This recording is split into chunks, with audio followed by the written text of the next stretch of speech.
Ah, c'est toi qui as l'autorisation. Ah, d'accord. Tu me donnes l'autorisation? Ben, je sais pas où on met une autorisation. Je crois que c'est bon. Je crois qu'on est autorisé, Lucille, à faire notre petite vidéo. Alors, bonjour tout le monde. Donc, je me présente quand même. Donc, moi, je suis Gaëlle, je suis orthophoniste. Je suis alors on va pas dire spécialisée, mais je suis passionnée par les troubles de l'oralité et en particulier qui touchent les enfants avec des handicaps, du polyhandicap, des syndromes, etc. Et j'avais aussi envie de vous présenter à travers toutes ces vidéos les personnes avec lesquelles je travaille vraiment en alliance thérapeutique. Et aujourd'hui, ce qui me tenait à cœur, c'est de vous présenter Lucille qui s'est formée récemment aux intégrations, enfin aux troubles d'intégration sensorielle. Donc l'intégration sensorielle, Lucille Kizako. Ben, bonjour, merci Gaëlle déjà. Voilà, en effet, je suis ergothérapeute et je me suis formée il y a déjà maintenant un an, du coup, sur les troubles d'intégration sensorielle et je travaille auprès des enfants présentant des troubles du neurodéveloppement. Mais là, je vais un petit peu plus m'attarder auprès des enfants qui présentent des troubles du spectre de l'autisme. Voilà, que je reçois de plus en plus au cabinet et dont en effet les troubles de l'intégration sensorielle constituent un des critères maintenant de diagnostic dans le DSM-5. Donc c'est pour ça que je trouvais que c'était important d'en parler. Alors, qu'est-ce que le DSM-5, Lucille? Et en fait, c'est un livre qui regroupe en fait tous les critères pour pouvoir réaliser un diagnostic et diagnostic différentiel entre toutes les pathologies que l'on rencontre. Voilà. Ok. Et donc, il y a plusieurs critères pour l'autisme et notamment par rapport à DSM-4 qui était celui d'avant, il y a des critères liés aux troubles de l'intégration sensorielle pour les troubles du spectre de l'autisme. Alors, je me permets juste de t'arrêter. Si je pose cette question, c'est tout simplement que cette vidéo, Lucille, tu le sais, puisque voilà, es partie prenante dans ce projet, c'est pour les parents. C'est pas une vidéo magistrale, académique, c'est vraiment une vidéo pour abordable, accessible pour les parents qui sont confrontés au handicap, au polyhandicap, aux troubles du spectre autistique, etc. Donc, c'est pour ça qu'on essaye d'être le plus clair possible et qu'on va peut-être revenir sur quelques termes pour que ce soit clair pour les parents. Merci, Lucille. Je vais essayer en fait d'être rapide sur. Au final, je vais peut-être louper quelques petites choses, mais au moins on va être rapide sur l'intégration sensorielle en tant que telle, parce que l'objectif en fait de ces vidéos avec Gaëlle, voilà, on a bien échangé, c'est qu'au final, c'est de pouvoir proposer des exercices pendant ce confinement, pendant peut-être les semaines à venir, pendant qu'on ne sera pas en capacité de pouvoir voir un thérapeute, voilà, ou en attendant d'avoir un rendez-vous. Donc je vais présenter rapidement et puis ensuite, je donnerai une petite série d'exercices où j'expliquerai en fonction de chaque sens. Voilà. Super, merci. Donc, l'intégration sensorielle, qu'est-ce que c'est au final? Eh bien, on a des sens, on reçoit plein d'informations de notre environnement. Notre cerveau va le traiter. Il va recevoir l'information, il va traiter, il va réguler, il va filtrer, il va organiser un petit peu toutes ces informations pour pouvoir nous permettre de réaliser nos actions, nos activités, avoir des comportements adaptés aux situations que l'on rencontre. Voilà. Donc, en gros, si on a un trouble de l'intégration sensorielle, notre cerveau ne va pas être en capacité d'intégrer tout ça, de filtrer correctement, d'organiser. C'est là qu'apparaissent, notamment pour les troubles du spectre de l'autisme, des troubles du comportement, parfois de l'agressivité, parfois de l'auto-agressivité, des replis sur soi, des choses un petit peu voilà, particulières. On va faire peut-être un petit tour sur les sens, puisque au final, on connaît la plupart du temps 5 sens. Alors Gaëlle, est-ce que tu peux nous dire les 5 sens que tu connais? Alors, la vue, Ouais, l'audition, le toucher, le goût et l'odorat. exactement. C'est en fait les 5 sens qu'on connaît le plus parce qu'ils sont liés à des organes qu'au final on perçoit et que l'on voit. Mais il en existe 2 qui sont vraiment hyper importants, qu'on oublie souvent d'évoquer. Est-ce que ça te parle ou est-ce que voilà, est-ce que c'est quelque chose dont tu as déjà entendu parler? Alors, je dirais la proprioception et tout ce qui est système vestibulaire. Exactement. Génial. T'es au point, Gaëlle. Donc, qu'est-ce que c'est? Parce que c'est un peu bizarre ces noms-là, proprioception, Qu'est-ce que c'est? Parce que même moi, vestibulaire. la proprioception, j'ai mis beaucoup de temps à comprendre. Alors, j'espère que tu vas nous éclairer sur ce terme un peu. Je vais essayer d'être la plus claire possible et de trouver les mots les plus simples. Alors, la proprioception, savoir notre schéma corporel, savoir voilà, comment est constitué notre corps. Donc, au ressentir où se situent, par exemple, nos bras, nos jambes, notre tête par rapport à notre ventre. En fait, c'est tous les récepteurs qui se situent dans nos muscles, dans nos articulations, qui donnent les informations à notre cerveau de la position dont on est. Moi, je suis assise et là, j'arrive à sentir que je suis assise, que mes fesses sont posées, parce que les informations retournent à mon cerveau. Voilà, c'est vraiment notre enveloppe corporelle, savoir notre corps. Et le système vestibulaire, c'est plutôt l'équilibre, le sens du mouvement dans l'espace, savoir situer notre corps par rapport à un mur, par rapport à un meuble, voilà, savoir nous déplacer correctement dans l'espace. Voilà. Effectivement, c'est deux sens qui me semblent vraiment très importants, surtout effectivement pour les enfants qui présentent un trouble du spectre autistique, avec ces difficultés de se percevoir déjà en tant que personne. Ouais. Donc, Et puis, je le dis juste très rapidement, c'est vrai que ce sont deux sens qui sont vraiment dans la base de la pyramide du développement de l'enfant. Donc, en fait, ils sont vraiment là au tout départ et ils sont nécessaires au tout départ pour pouvoir après avoir un développement le plus harmonieux possible. Donc, voilà. d'où l'importance du bercement de l'enfant. Exactement, c'est-à-dire que ça se situe même déjà in utero, c'est-à-dire que le vestibulaire, c'est quand la maman marche, l'enfant est bercé. Le proprioceptif, c'est voilà, le placenta est là, l'enfant bouge et il va ressentir les différentes positions de ses membres en fait dans le ventre de la maman. Donc Et ça se oui, passe dès le c'est départ. ça. Voilà, Déjà, on peut déjà avoir avant.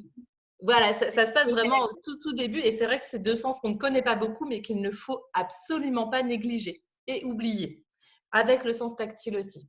Donc voilà.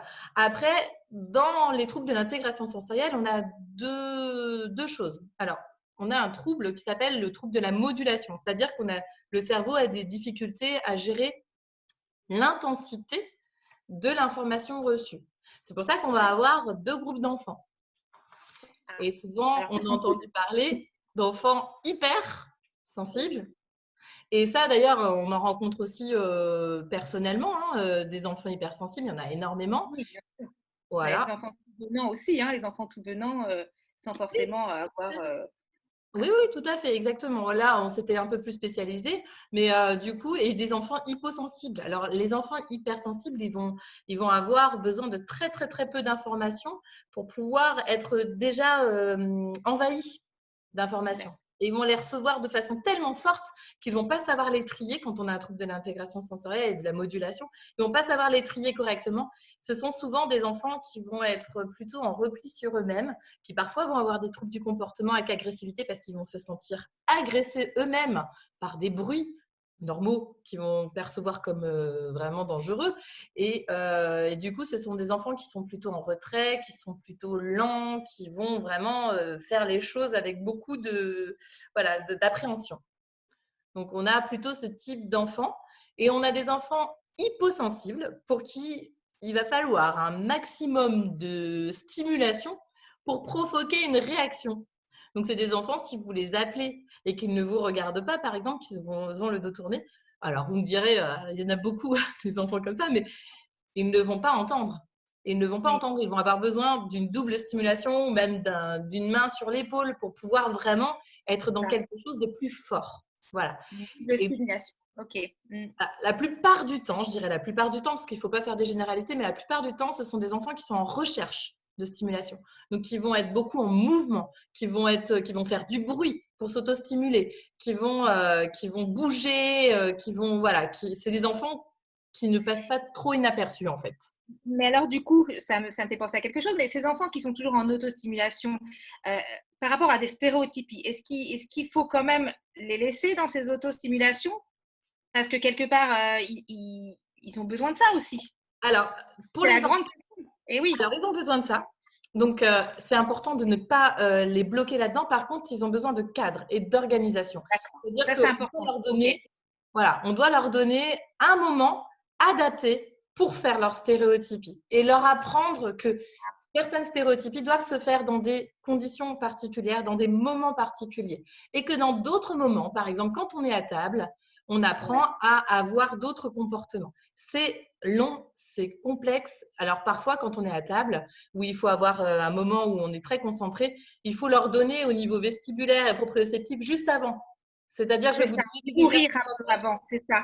Il faut donner au cerveau plein d'informations pour que celui-ci puisse être un peu plus apaisé dans un Ah. moment où on a besoin de se concentrer et d'être posé. Donc Voilà. ça, c'est très important parce que souvent, la question de la stéréotypie gestuelle, même verbale, qui peuvent être des autostimulations, revient toujours. Est-ce qu'il faut les empêcher? Donc toi, effectivement, tu dis non, on ne les empêche pas, ça répond à un besoin, mais dans un cadre, à un moment donné. Donc pour les parents, Exactement. c'est important, voilà, parce que c'est OK. Donc même nourrir un peu ce besoin, parce que ça, finalement, ça répond à un besoin viscéral. Ah, mais tout à fait. Et en fait, je pense que le plus important, c'est aussi de savoir dans quel moment on a envie que cet enfant travaille sur le fait d'inhiber cette stéréotypie. Et du coup, donner la possibilité d'avant, avoir un maximum d'informations et d'exercices pour lui permettre après de travailler sur ça de façon plus apaisée. Et du coup, Voilà. d'être plus concentré. Je pense à nos petits bouts de chou autistes. Dans ces cas-là, si avant, ils sont hyper auto-stimulés, après, ils peuvent être présents Oui, pour une activité. Donc ça, oui. c'est bien. OK. Voilà, il faut trouver des moments opportuns et tout ça. Pour les enfants hypersensibles, par contre, eux, il faut y aller progressivement. Il faut leur donner, on va dire, l'objet, on va dire, de leur difficulté. Il faut y aller vraiment de façon très progressive et ne pas y aller tout de suite avec plein d'informations. Il faut vraiment, par exemple, quand l'enfant a besoin de se concentrer sur une situation, il faut essayer d'enlever un maximum le bruit, avoir une salle plutôt tamisée, cadrée, pas trop lumineuse, pas de bruit, pas beaucoup d'informations sur le bureau. Voilà, essayer de limiter, on va dire, cette émergence de plein de sensations qu'il n'arrive pas à gérer. OK, Voilà. super. Lui permettre d'avoir un filtre pour que lui puisse filtrer. C'est ça. On les aide à filtrer en fait en enlevant. Et après, l'objectif, c'est bien sûr, avec l'aide de l'ergo, c'est de réintroduire tout doucement et aussi de faire les exercices que je vais vous proposer au quotidien. Parce qu'en fait, notre cerveau, il a besoin de s'habituer. Il est en alerte chez ces enfants-là. Il est en alerte constante, surtout les hypersensibles. Eux, ils vivent une situation que nous, on vivrait normale comme une situation de danger à chaque instant. Leur cerveau n'arrive pas à diminuer un petit peu. Et nous, on s'habitue aux situations. Par exemple, on va au supermarché, on sait qu'il va y avoir du bruit. Et en fait, on arrive à filtrer. Et on arrive à parler avec quelqu'un à côté et à filtrer le bruit environnant. Eux, c'est très compliqué de le faire. Et souvent, c'est aussi là qu'apparaissent les gros troubles du comportement parce qu'il y a une saturation auditive. Et en fait, du coup, ils deviennent agressifs, turbulents parce qu'ils n'arrivent plus à gérer en fait tout ça. Passionnant, super. Alors du coup, Lucille, on va, Bah oui. on va se faire des heures, hein. C'est vraiment passionnant. J'apprends plein de choses. Donc je pense que les parents, c'est super pour eux. Donc justement, concrètement, Lucille, Qu'est-ce en qu'on tant que parent, voilà, qu'est-ce qu'ils peuvent faire justement pour travailler cette habituation ou ce filtre, tous les super choses que tu viens de dire. Alors, je vais donner des exemples d'exercices. Je suis désolée, on n'a pas le temps de vraiment faire entre hyper et hypo, mais il faut savoir que les hypersensibles, il faut y aller crescendo. Il faut y aller tout doucement au départ. Si l'enfant, il veut bien déjà le faire 30 secondes, vous le faites 30 secondes. Voilà. Et après, on y va tout doucement. Je vais vous donner en fonction de chaque sens des petits exercices qui peuvent être intéressants de faire à la maison ou qu'on peut faire avec du matériel qu'on a à la maison. Voilà, ça sera peut-être un peu difficile sur certains exercices parce qu'en fait, il faut être dans le mouvement et qu'il me faudra un cobaye, mais je vais essayer d'expliquer. C'est ça le confinement. On s'adapte. Voilà, c'est ça. Donc, sur le plan tactile, ce que je conseille, c'est déjà, voilà, pour les hypersensibles qui ne supportent pas qu'on les touche, les étiquettes, les coutures, les choses comme ça. Alors, je vais proposer plutôt de travailler vraiment sur des pressions profondes, c'est-à-dire on appuie et on travaille sur la pression profonde sur chaque segment du corps. Donc, on peut faire des épaules jusqu'à l'extrémité des mains. Ensuite, on passe sur les hanches, on fait jusqu'à l'extrémité des doigts de pied et on peut le faire aussi dans le dos. Si l'enfant supporte, on peut aller jusqu'à le faire sur sur le visage. Et on peut reprendre, par exemple, l'exercice de Céline sur les réflexes archaïques, puisqu'il faut tapoter. Et Voilà, en fait, dans quand la, on tapote, on est dans des pressions troisième profondes. vidéo sur cette chaîne, oui. Voilà. Et on est dans des pressions profondes, donc on peut tapoter, il n'y a pas de problème. Si l'enfant ne supporte pas au visage, on n'y va pas. On n'y va pas. Il vaut mieux laisser au thérapeute le temps d'intégrer tout ça. Ensuite, ce qu'on peut faire, c'est utiliser des bacs en plastique si on a, ou des petits seaux, ou voilà, je ne sais pas si vous trouvez des bols, et vous y mettez de la mousse à raser pour les hypersensibles. Vous pouvez mettre du coton. Ensuite, déjà de l'eau aussi. Hein. L'eau, c'est très bien pour travailler le côté tactile. Après, vous pouvez utiliser de la farine, du sucre, de la semoule, du riz, des pâtes. Mais il faut y aller progressivement. Je vous ai dit, voilà, farine, vous voyez, le grain grossit au fur et à mesure. Il faut vraiment y aller tout doucement. Et ensuite, quand l'enfant supporte, vous pouvez même prendre des petits objets de votre quotidien, les cacher à l'intérieur, et l'enfant doit aller chercher pour que du coup, on puisse stimuler un peu plus loin que sur la partie de la main. Mais la main, il y a énormément de récepteurs tactiles. Il y a beaucoup d'informations qui reviennent au cerveau. Donc, si on stimule déjà rien que cette partie, c'est top. On peut aussi stimuler la voûte plantaire. Là, quand il fait beau, s'il fait beau, vous avez un petit jardin, si vous avez la possibilité d'y aller, marchez pieds nus. Marchez pieds nus dans l'herbe, marchez pieds nus sur votre carrelage, sur les tapis. Stimulez la voûte plantaire avec différentes sensibilités. Vous pouvez aussi y aller avec du coton si l'enfant supporte ou voilà, des petites choses. Vous pouvez même lui mettre les pieds dans la semoule, le riz. Enfin, voilà, on peut tout imaginer. Les pressions profondes, on en a parlé, les pieds nus aussi, travail de la pâte à modeler, travail de la pâte à sel, tout ce qui nécessite de la manipulation avec les mains. Voilà. Et je pense Faire que la cuisine, effectivement, parfois, faire la cuisine avec papa et maman, hein, mettre la main à la pâte, tout à fait. pétrir pétrir Faire le le pain, pain, enfin, des choses comme ça. tout, tout. Voilà. Oui.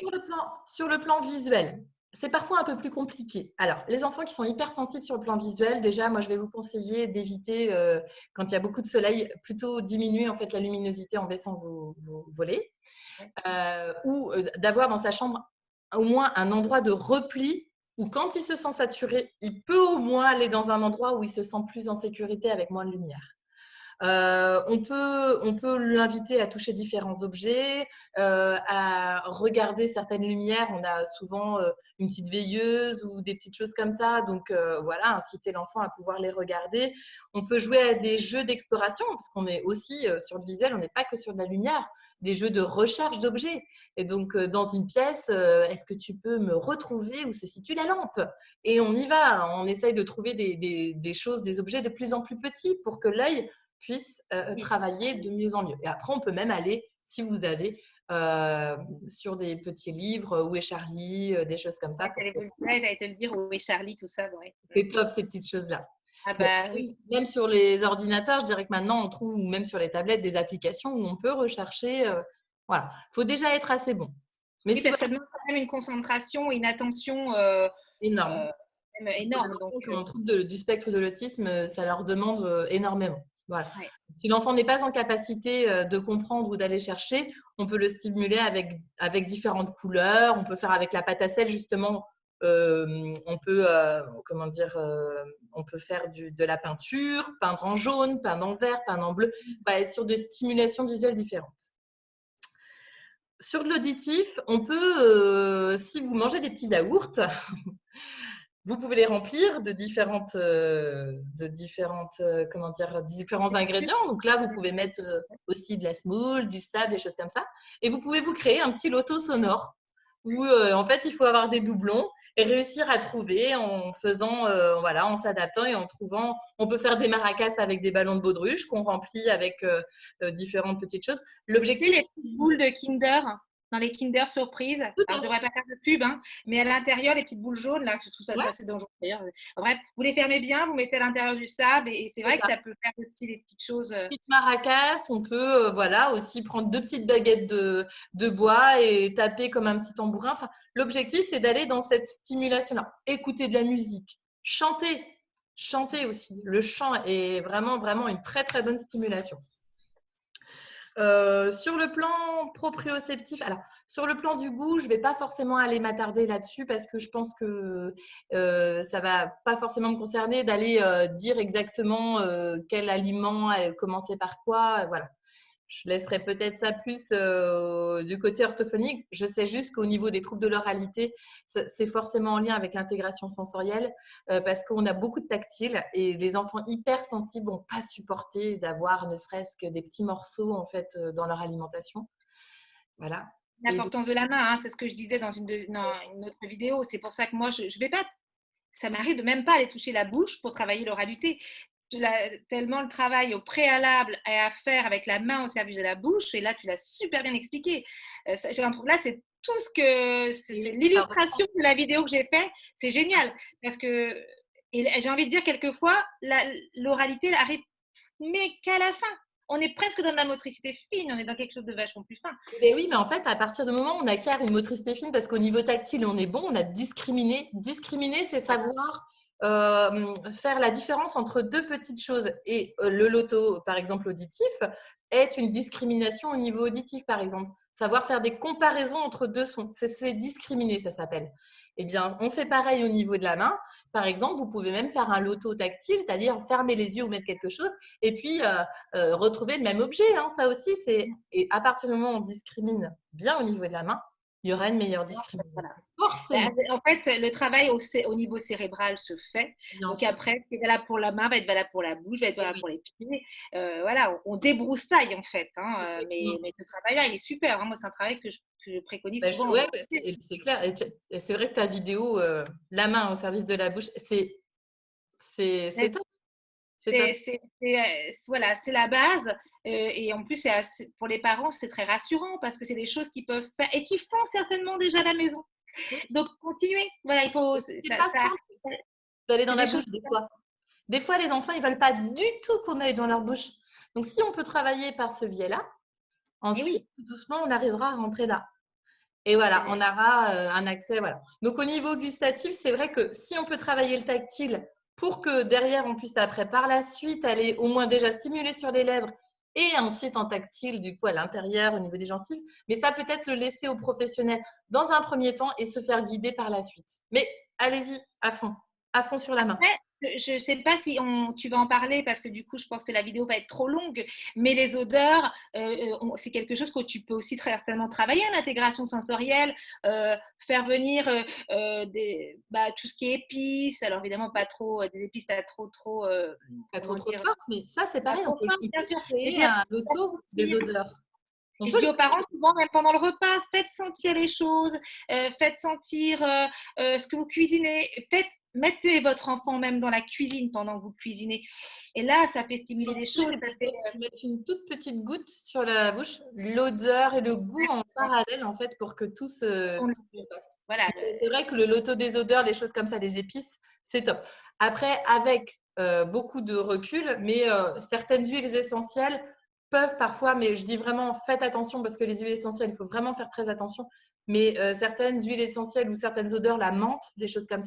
ça peut être utilisé voilà, pour pouvoir travailler sur ce genre de choses. Les fleurs, on en a plein en ce moment. Les Allons-y. fleurs, voilà. Les eaux florales qui, pour le coup, n'ont aucune. Il n'y a pas de contre-indication. C'est vrai que les huiles essentielles, il faut faire un petit peu attention. Je crois que c'est Ouais. pas avant 7 ans et puis c'est très allergène. Mais les eaux florales, il y a pas de, je crois qu'il n'y a pas de contre-indication. Voilà, des eaux florales. Même le parfum de maman, le parfum de papa, le parfum de mémé, de Les tout le fruits, monde. en ce moment, il commence à y avoir plus en plus de fruits, les fraises, les choses comme ça. Il y a des odeurs, on peut tout travailler. C'est vrai Et on qu'à peut tout la maison, travailler. Et oui, et là, tu travailles le langage parce qu'à partir du moment où tu vas nommer les choses, oui, eh en ben, plus, on travaille du langage. et à la maison, avec notre quotidien, rien qu'avec notre quotidien, Ah on peut bah, travailler ça. Là où c'est peut-être parfois un petit peu plus difficile, c'est le proprioceptif et vestibulaire. C'est vrai que moi, au cabinet, j'utilise beaucoup le hamac, la balançoire. Alors, si vous avez une balançoire, allez-y à fond. Parce que du coup, là, par exemple, ce qu'on disait tout à l'heure, c'est que si vous avez nécessité de demander quelque chose, de faire un effort important, proposez-lui, on va y arriver, d'abord de faire une activité qui va lui permettre d'activer plus voilà, ce sens-là. Donc, la balançoire, le vélo, les tours de vélo, courir. Faites-le courir. Allons-y. On va courir. On va courir. On fait des petits exercices comme ça. Ça, c'est des choses simples qu'on peut faire à la maison. On peut sauter, sauter à pieds joints, sauter sur un pied. Des activités qui vont l'activer. Voilà. Donc ça, c'est pour les hyposensibles qui vont être vraiment en recherche de sensations. Pour les hyposensibles, vous pouvez le faire au quotidien. Demandez-leur moins au départ parce que souvent, c'est des enfants qui ont un tonus postural qui est un peu plus doux. Donc, du coup, on va leur demander de le faire, mais de façon progressive. On peut faire du travail de brouette. Alors, la brouette, c'est qu'on se met à quatre pattes. L'enfant va marcher sur les mains et nous, on lui tient les pieds. Génial. Voilà. Et ça, c'est des super petits jeux qu'on peut trouver même sur Internet à travailler avec son enfant pour rigoler, voilà. Ouais. Mais j'incite vraiment au mouvement. Le mouvement permet vraiment, vraiment à l'enfant de se sentir bien et mieux.